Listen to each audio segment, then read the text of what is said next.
Now, I've given another example that how these two work. Let's say there are two people, workers. They know each other. They're not necessarily friends, but they know each other. One of them wins a big lottery ticket, maybe 20 millions. But he never tells to his other guy. This other guy doesn't know. Why? Because willpower is a privacy, universal privacy, a lock God has given you. You put it in your mind. No one knows what's in your head. It's locked. There's no password. God himself does not know what you're going to do.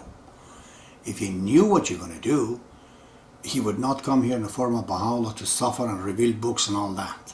Then he would deal with you in a different way. He doesn't know. He made it like this. We are a little nanotechnology of God. We have the willpower. Okay?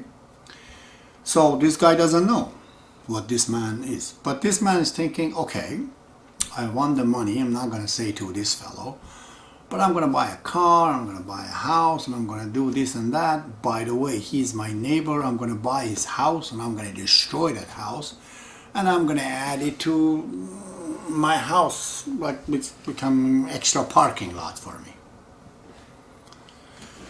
For this fellow who doesn't know about this first one who won the ticket, time takes before these decisions or these things that happen to him about the money to manifest itself in course of time. It might take 10 days or a year.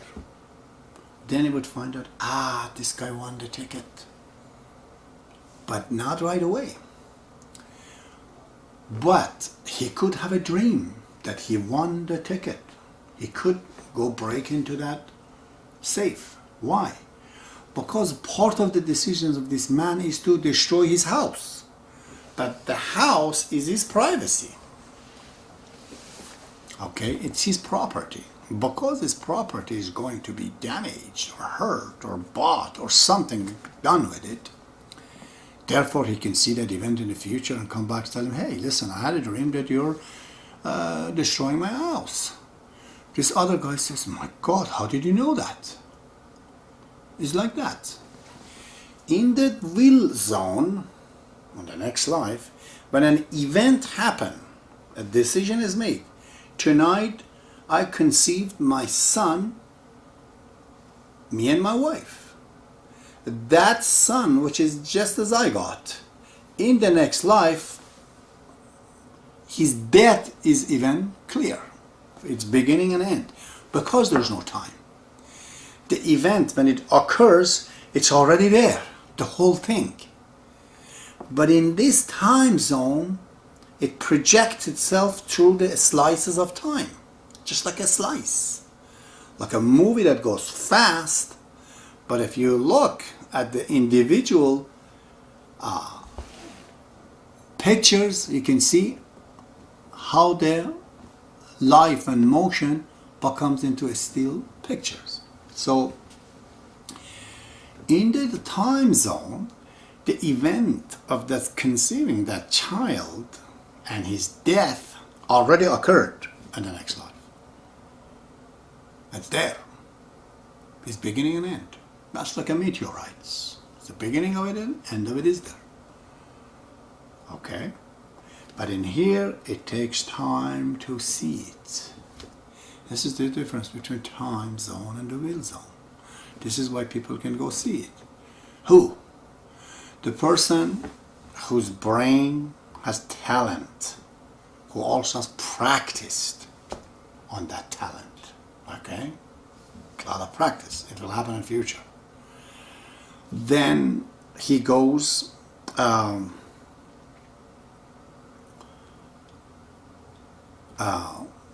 he sees that event, if it is related to him,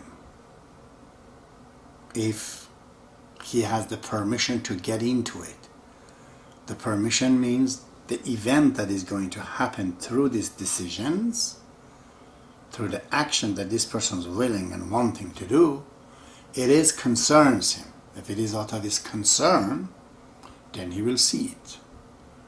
Provided what he sees can be transmitted to the brain when you get up.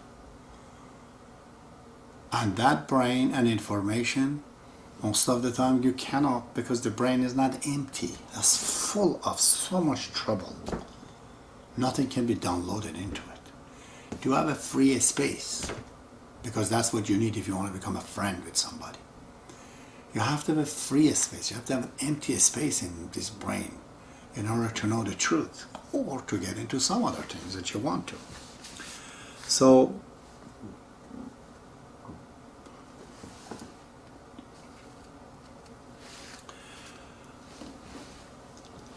this young Baha'i also was mentioning that when we say will zone, meaning there's no time, we have to be careful that everything is relative in the Baha'i faith. The truth is relative to us. Absolute truth is only to God. Only to the matter of speaking, of relation, relative to this life, there is no time in the other side. Otherwise, the spirits on the other side are absolutely in a time zone of their own compared to God. You see? In here, this combination of the body has a beginning and has an end. It's clear. My spirit is in kind of a half a time.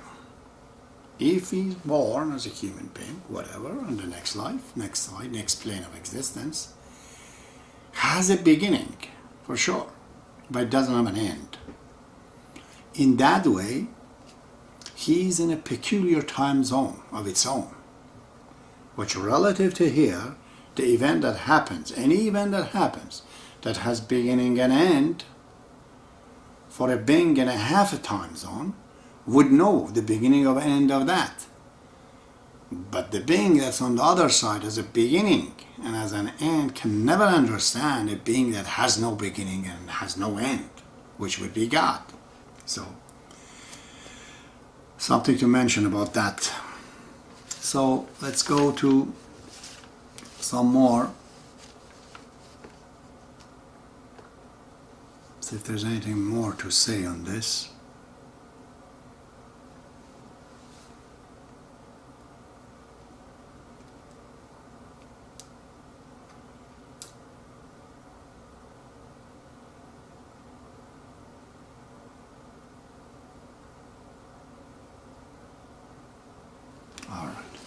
I think I basically covered everything. To recap it on what I said before, the prophecies are allegorical. It's simply because the truth cannot be transmitted and downloaded here. That's the reason. They're conditional because it is depending on what the will of other people have done. It's a projection based on other wills. God knows there's so many other people will what they want to do, and the result of that, what will happen, the calculation, then it says so and so things will happen. Even that, it would have, it is not only conditional and allegorical or metaphorical, but it has an uncertainty point in it. In Islam, they call that bada. Bada means sometimes things doesn't happen the way it was promised. It's lots of it frequently in the Bible and in the Quran. There are reasons even for that. There is a repeat of something.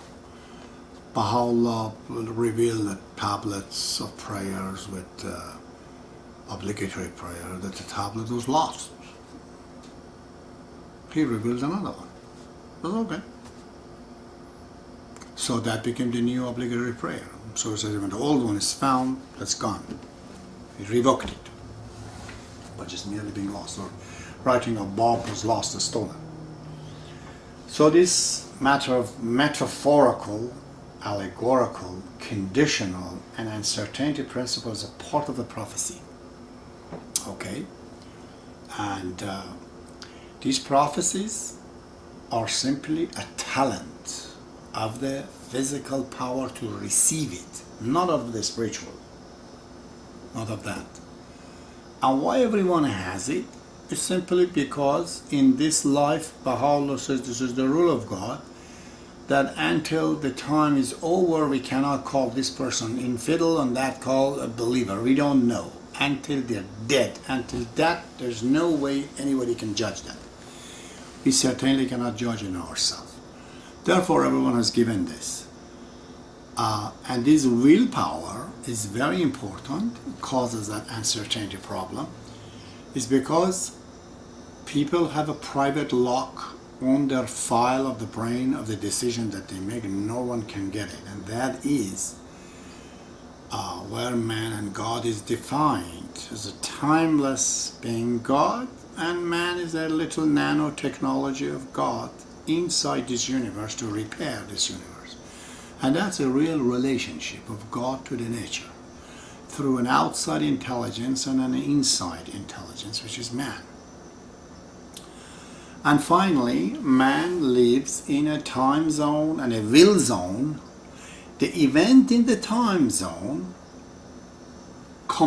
already occurred, beginning and end of it in the will zone, because there's no time there. But the same event in the time zone gradually appears. For that time zone and will zone, we do not need to die to see it. Right here, when a person decides something in his head to go kill somebody, for sure he wants to do that. We're sitting in front of him, we do not know. But that killing has already occurred. If we know him, then it's like the movie Minority Report. We have to catch everyone for doing something, kill him before even the things happens. Okay? That's his decision to go to do it.